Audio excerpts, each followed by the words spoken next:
promo. It's for the movie itself. Dahil kailangan kumita ng Netflix.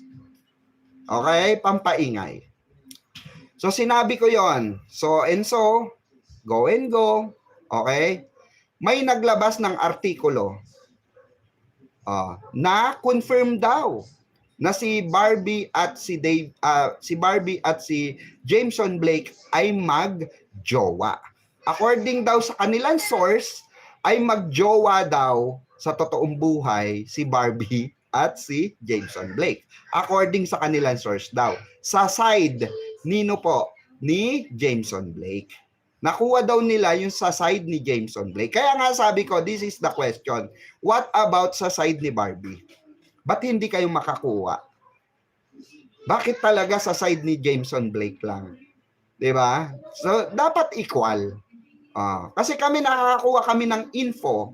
Nakakakuha ko ng info. Okay? Sometimes, nakakakuha ko ng info sa side ni David. Sometimes, nakakakuha ko sa info sa side ni Barbie.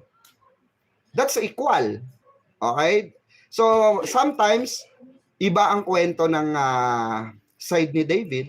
Sometimes, iba ang kwento ng side ni Barbie. Okay? So, isa lang ang nabalitaan kong nagtutugma. Isa lang ang nagtutugma sa mga nalaman ko. Okay? Eto na naman tayo. Sabi niya, ikaw talaga mamang pickles. Diba? Isa lang ang nagtutugma na diba? Yung kantahin na lang natin. I think I'm falling in love with you. Ganon. Yun lang yung nagtutugma sa both side. Diba? So, kasi sila yung mga basher kasi, yan, maglabas ka ng totoo, maglabas ka ng peke. It's useless. Kasi nga, they are basher. Yung utak nila, yung laman ng utak nila, yung understanding comprehension nila, maliit po. Mababang uri. Mababang uri. Hindi ko naman sinasabing matalino ako. Hindi ko naman sinabi na matalino ako. Ang sinasabi ko, bobo sila. Magkaiba yun eh. Hindi porke sinabi mong bobo sila, matalino ka na. Hindi po yun. Bobo sila sa ganong klase ng sa ganong klase ng topic. Sa ganong klase ng argumento. Sa ganitong klase ng argumento, bobo po sila. And that is facts. Yan po ay katotohanan. Bobo silang umintindi. Totoo yun. Kasi nga, dito mismo, sa nilabas ng Star PH, ng PhilStar, ay bobo na po sila ron. Ginawa po nila, ang sinabi nila, ay pinatotohanan. Porke na i-content lang or nagawan lang ng artikulo ng PhilStar, itong issue ni David Licauco, at ni Alex Manalang, ang akala nila, it is a legit. Hindi po. Akala nila, it is a confirmation. Hindi po. Ito po, ang nilabas ng PhilStar is documented by the social media itself. Okay? Na ginrab ng PhilStar. Gets nyo yung punto? Kaya nga gumagamit sila ng raw. Just because it's not confirmed. Okay? Inilabas lang nila yung pinag-uusapan sa social media. Inilagay lang nila sa artikulo nila. Diyos mio, Kartima. Ganun po yun. Okay? Ganun po yun. Okay? Yun ang totoo. Kasi, ang mahirap kasi sa okay, is naglalabas kayo ng sige, pag may oras ako, pupunta ako sa PhilStar. Para maliwanagan kayo. Okay? Wala pong confirmation dito. Sa artikulo ng PhilStar, wala pong confirmation. So yung sinasabi ni Celebrity Hub at ni Jim Panot at nila Pinote, it is a fake news. Big fake news. Okay, dahil binalita po nila na di umano ay kinonfirm, no? Ang balita nila, sure sila. Okay, wala palang di umano. Sure sila. Okay, sure sila na kinonfirm daw ng PhilStar. Okay? Sabi nila yon mismo.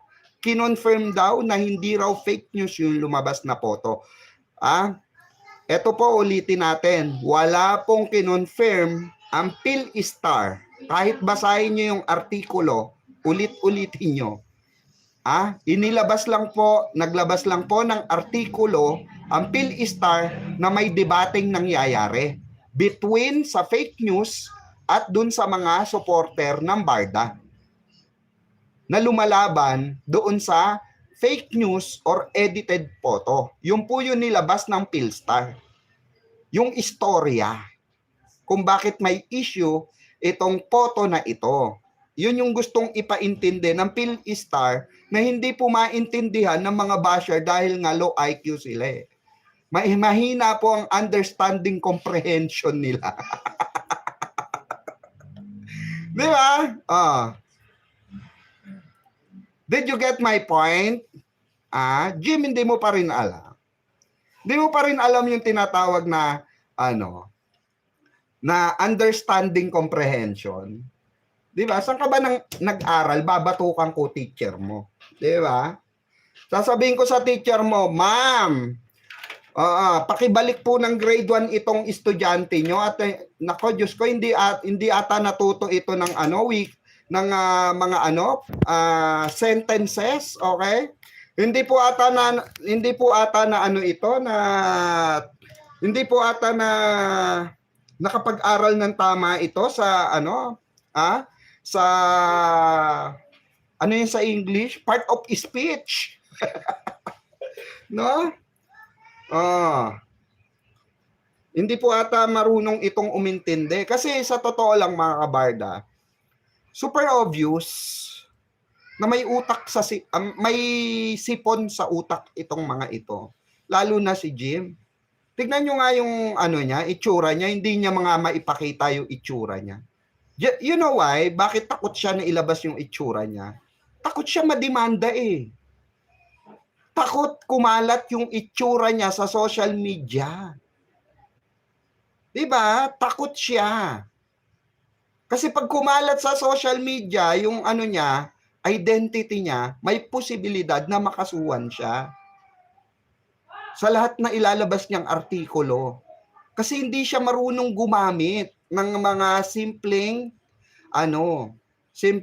arithmetic pagdating sa part of speech. Diba? Understanding comprehension nga hindi niya alam eh. Ano pa asahan niyo diyan? Diba? Hindi ako matalino, aminado ko, hindi ako nakapagtapos ng kolehiyo. Undergrad ako. Pero, ang nakakasalamuha ko, mga attorney, malalaking tao sa lipunan. You know why? Dahil doon ako nakabase sa pinag-aralan ko. Saan po? Experience. Napag-aralan ko sa experience kung paano makasalamuha sa mga tao ng tama. Kailangan tama yung pakikisama mo. Kailangan tama yung pakikitungo mo. Kailangan tama yung pakikipag-usap mo. Kailangan tama yung pagbabalita mo.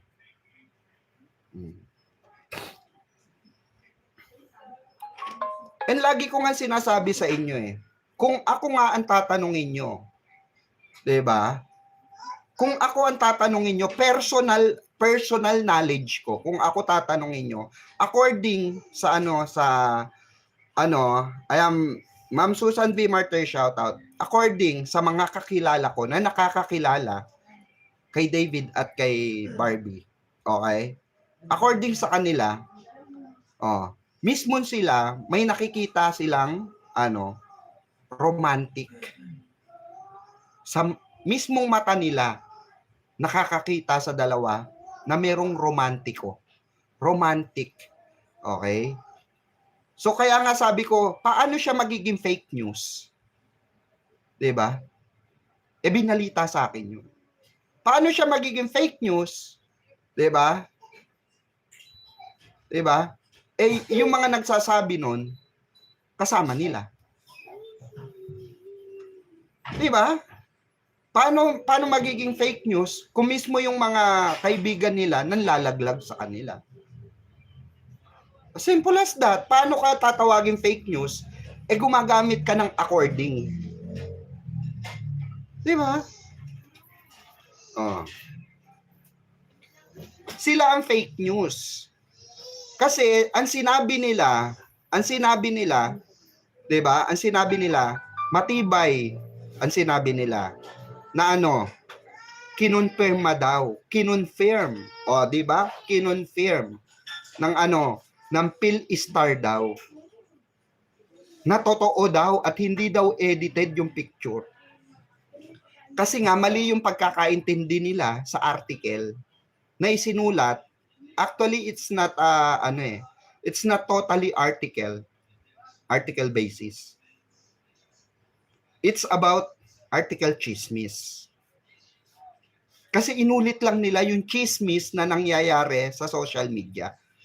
Okay? Ginrab nila kung paano nagsisirculate yung usapan nung photo na yun. Ganun po yun. For example, nilabas ko tong salamin na ito. Ito example. Itong salamin na ito, okay, ay binigyan ko ng artikulo, for example, or explanation. Kasi ito ay pinagkakaguluhan. Maganda daw. Okay, maayos daw. Maganda raw yung pagkaka-deliver. Maganda daw yung pagkaka-ano. Okay, ngayon, pag binigyan ko na explanation to at ginrab ko yung review ng mga tao, eto ang pinag-uusapan ngayong salamin. Na ayon sa mga gumamit ay matibay, mabilis ang pagkaka-deliver, maganda ang kalidad, pero may mga nagsasabi naman na ibang reviewer na ito ay peke, na ito ay hindi maayos ang pagkakagawa, maraming mga baluktot, marami ang minumuta. Ganon ang pagkakasaad ng PhilStar. Jim, please lang, upgrade your Alam niyo, sa totoo lang, hindi ko talaga po kalibel sa debate or sa argumento si Jim. Sa dami po Diyos ko, nagbabalita po ako lumalabas po ako sa TV, lumalabas po ako sa page, lumalabas po ako sa radyo. Nasa Radyo Pilipinas nga ako eh. Di ba? Nasa Radyo Pilipinas po ako, tapos makakadebate ko, yung ganitong klase ni Jim Panot. Di ba? O para baka sabihin naman niyo, Radyo papakita ko sa inyo.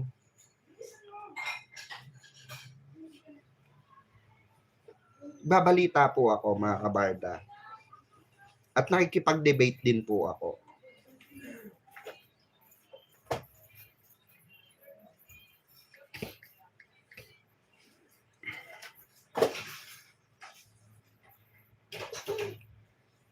Wait lang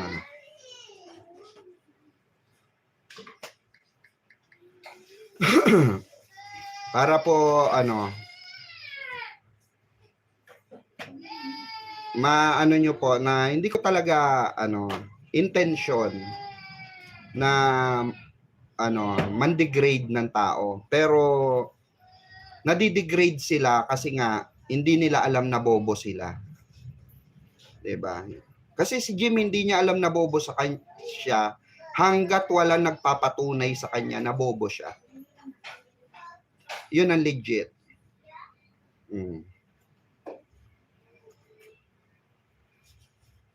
Legit picture po ay wala pong Alex. According po yan sa mismong mga supporter ni David.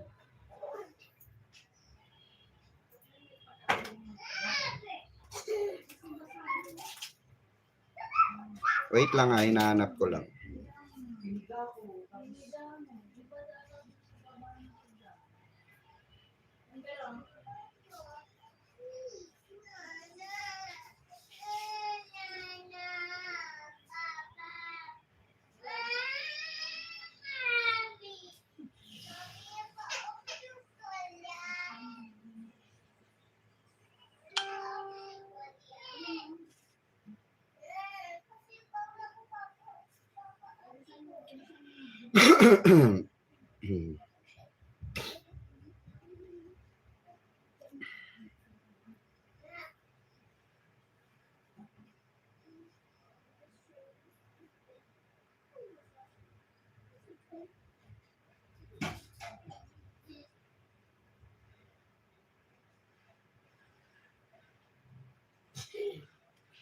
Ayan, shoutout 241.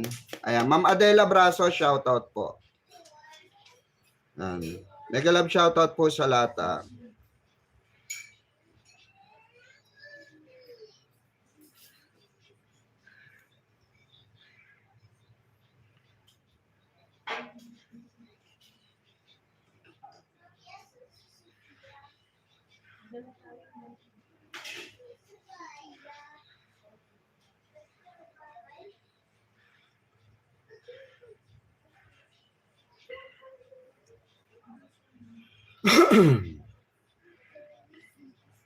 Natabunan na yung video ata. Wait.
Ayan, shoutout po 218. Ayan.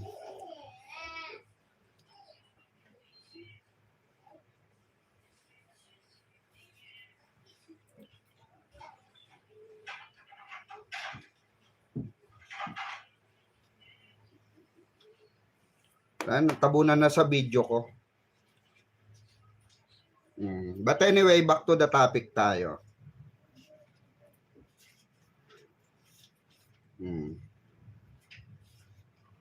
Wait lang.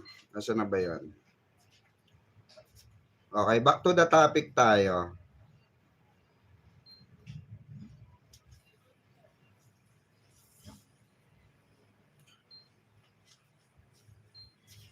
Ayan, for example, example na lang. Pag sinabi ko ba, ayan nasa thumbnail, pag sinabi ko ba, na yung nasa thumbnail, yan talaga mukha ni Jim Panot, maniniwala kayo. Diba? Syempre hindi. Because it's AI generated. Diba? Kahit yung inilabas, okay, nilang picture, obvious na unang kita ko pa nga lang Alam nyo kung bakit? Nag-deform po yung mga muka. Nag-deform yung mga muka. Yung panga ni David lumaki. Walang leeg. Ang taba ng leeg. Tapos yung background niya may puti. Tapos yung kinuha nilang picture na mukha ni Alex Manalang luma na. Diba? Kasi wala na silang magawa Kasi wala silang views. Pag hindi barda ang tinitira nila, wala silang views. To be honest, wala silang views. Tapos natatawa pa ako kay Jim kasi sa sobrang trying hard niya, sabi niya, ay wala ba akong views? Ano ito? Ano itong sa TikTok ko? Siya nga, TikTok yan. Doon ka sa labas nag-work si Daddy. Sige na, doon ka muna sa labas. Oo. Pag nag-work si Daddy, doon muna kayo sa labas. Kasi, office to ni Daddy. Close the door.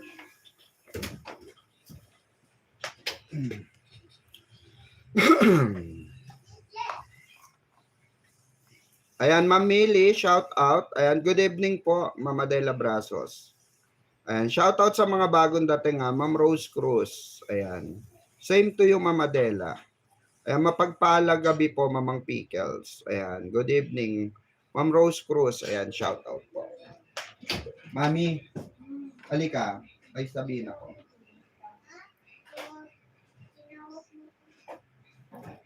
Wait lang po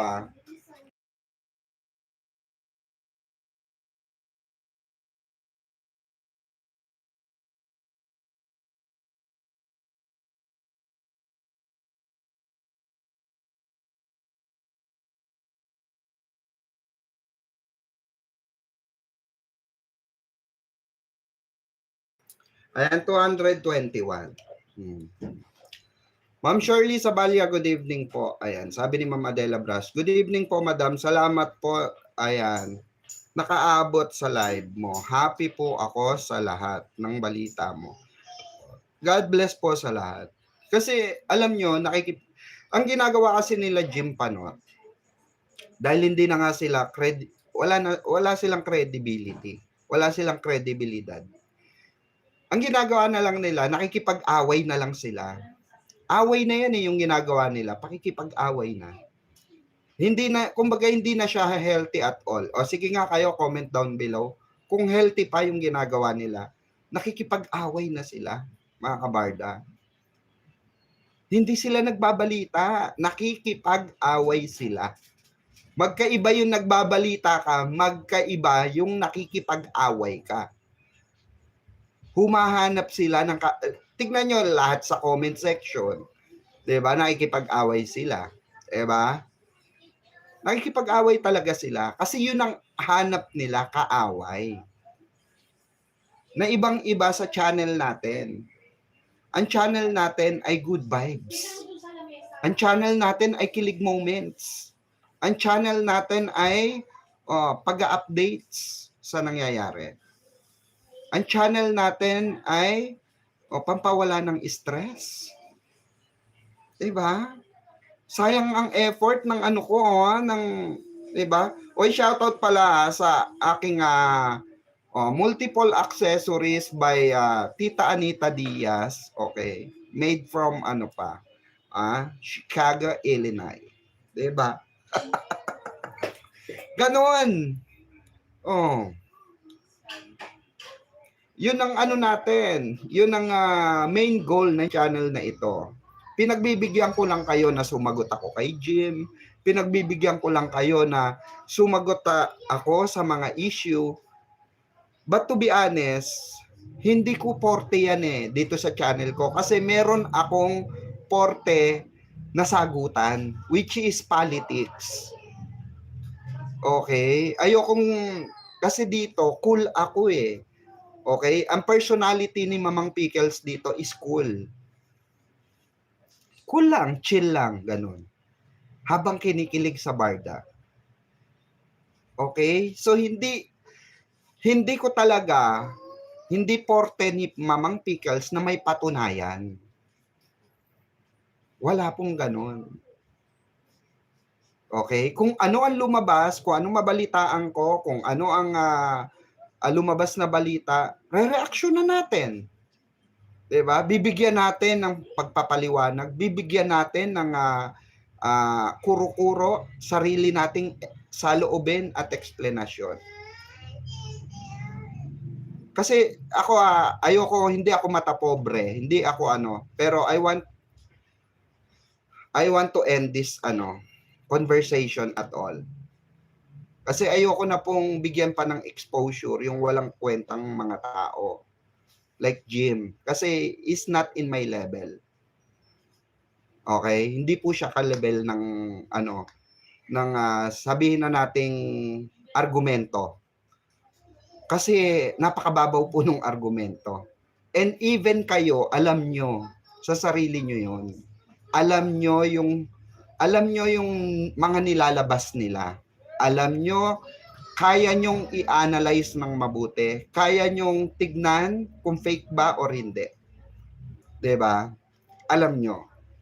Okay? But for the sake of some of our viewers, tinatanong nila, ito. So sinasagot ko na po.